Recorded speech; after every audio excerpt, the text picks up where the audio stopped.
एक और राइड लेकर आए आपके लिए, bike ride to Kodaikanal, from Bangalore to Kodaikanal. तो उधर बाइक है, हम लोगों ने सुबह 6 बजे स्टार्ट किया था और अभी लगभग 7:30 हुआ है।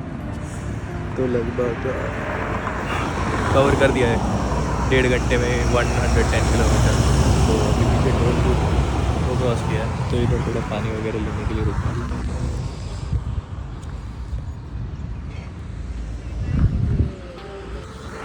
चलिए बाकी आप व्यूज़ एंजॉय कीजिए हाईवे का, और जो भी थोड़ा बहुत दिखेगा मैं डालता रहूँगा।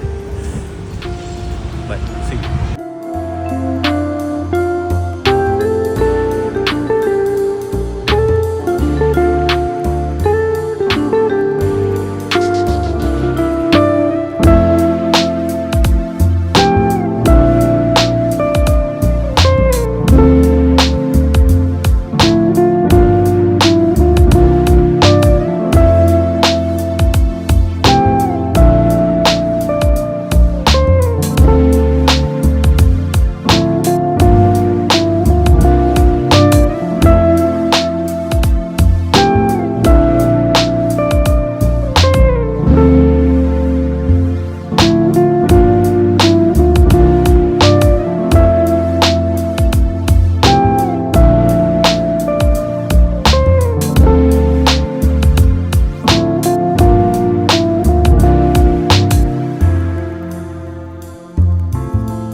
इडली खाने के लिए वो, और वो खड़ी है हमारी बाइक। अगर आपको दिखी तो छोटी सी ये डोमिनार के पल्सर के बीच में। चलिए थोड़ा खाते हैं फिर।